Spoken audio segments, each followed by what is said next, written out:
السلام علیکم آل ویورز۔ آج ہم پاکستان اسٹڈیز کے لیکچر نمبر 2 سے اپنی PTSC کی تیاری کا سٹارٹس لیتے ہیں۔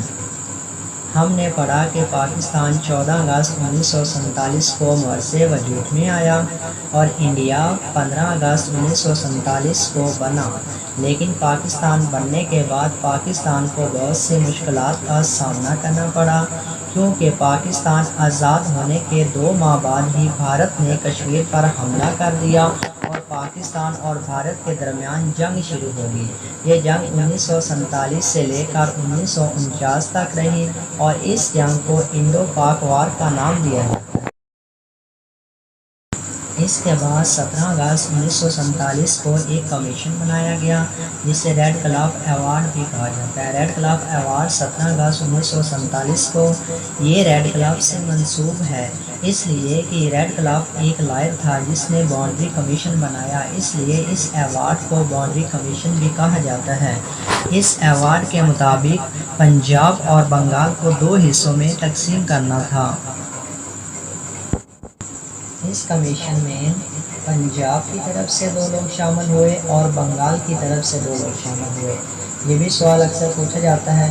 اب پنجاب کی طرف سے جو 2 لوگ شامل ہوئے تھے وہ جسٹس شاہ دین تھا اور دوسرا جسٹس محمد منیر تھا، اور بنگال کمیشن کی طرف سے جو 2 لوگ شامل ہوئے تھے اس میں ابو صالح اکرم اور S.A. رحمان تھا۔ اس کے بعد تقسیم کے وقت پورے ہندوستان میں 562 آزاد ریاستیں موجود تھیں، جس میں سب سے بڑی ریاست کشمیر کی ریاست تھی، اور کشمیر کو آزادی کے بعد کسی ایک ملک میں شامل ہونا تھا، چاہے وہ پاکستان کے ساتھ ملے چاہے وہ بھارت کے ساتھ ملے۔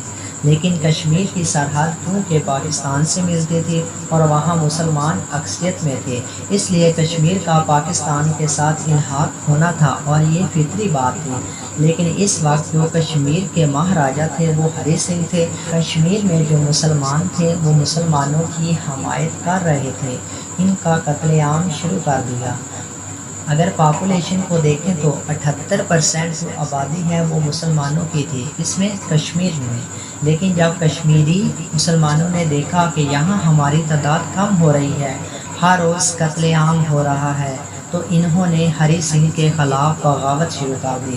تو اس وقت پاکستان سے بھی ہزاروں مسلمان اپنے کشمیری بھائیوں کی مدد کے لیے کشمیر پہنچ گئے، اور جب یہ مسلمان کشمیر پہنچے تو مہاراجا ہری سنگھ دہلی فرار ہو گیا، جہاں اس نے بھارت کا کشمیر سے الحاق کرنے کی دستاویز پر دستخط کر دیے۔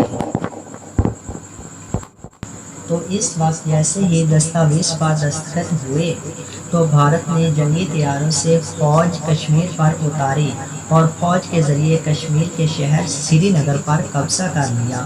تو اس وقت پاکستان کے chief army general Douglas Gracey نے قائد اعظم کے حکم کے مطابق بھارت کا مقابلہ کرنے سے انکار کر دیا، جو کہ 1948 سے لے کر 1951 تک چیف آرمی پاکستان رہا۔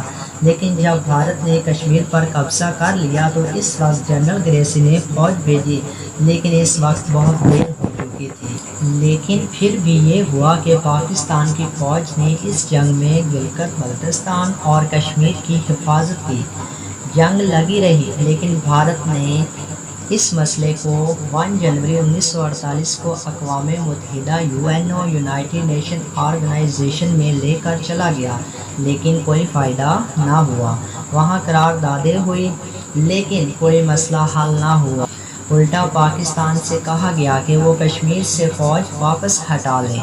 قائد اعظم نے یہ قرارداد مسترد کر دی، کیونکہ اس قرارداد میں کوئی انصاف نہیں ہوا تھا اور کشمیر کا مسئلہ ختم نہیں ہوا۔ آزادی کے بعد پاکستان نے سب سے پہلے 17 ستمبر 1947 کو FAO آرگنائزیشن کو جوائن کیا اور پھر 30 ستمبر 1947 کو UNO کو جوائن کیا۔ سب سے پہلے پاکستان کو ایران نے تسلیم کیا، پھر ترکی نے اور پھر سعودی عرب نے۔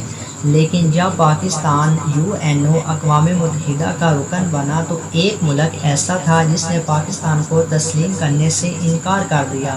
وہ کون سا ملک تھا؟ وہ افغانستان تھا۔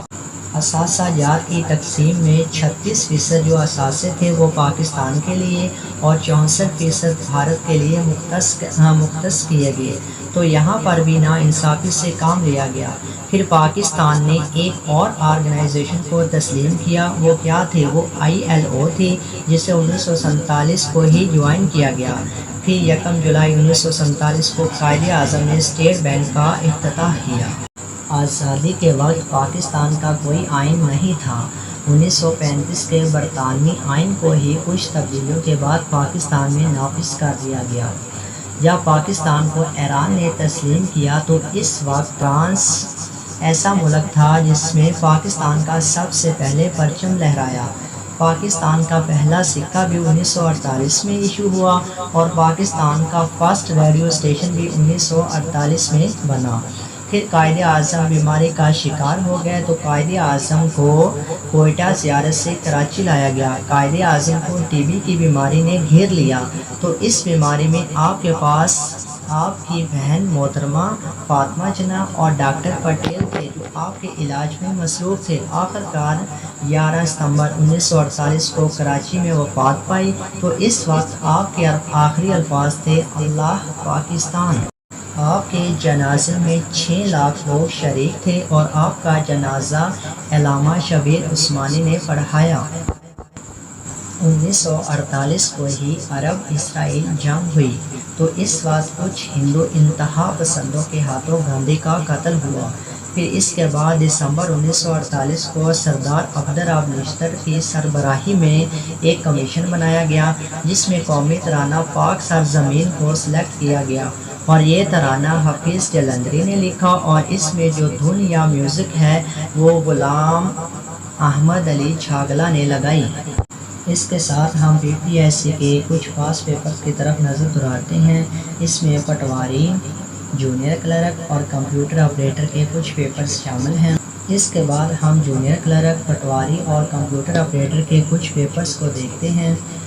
جیسا کہ ہمارے پاس ایک کوسچن پیپر میں آیا ہے کہ when Radcliffe award was announced, یعنی ریڈ کلف ایوارڈ کب اناؤنس ہوا؟ تو اس کا جواب ہے 17 اگست 1947۔ کوسچن نمبر 2 کی دیکھیں تو وہ was the ruler of Kashmir at the time of partition. Partition کے بعد کشمیر کا جو رولر تھا وہ کون تھا؟ ہم جانتے ہیں کہ ہری سنگھ تھا۔ وہ واز ریڈ کلف۔ اب ریڈ کلف کون تھا؟ ریڈ کلف جو باؤنڈری کمیشن جس نے بنایا تھا وہ ایک لائر تھا۔ نیکسٹ کوسچن نمبر 4 دیکھیں تو state bank operation starts, state bank کا افتتاح کب ہوا؟ وہ جولائی 1948 کو ہوا۔ پھر Pakistan became a member of United nation, Pakistan United nation کا ممبر کب بنا؟ وہ ستمبر 1947 کو بنا۔ تو اس کے ساتھ ہم اپنی ویڈیو کا اختتام کرتے ہیں۔ انشاءاللہ نیکسٹ ملتے ہیں۔ اللہ حافظ۔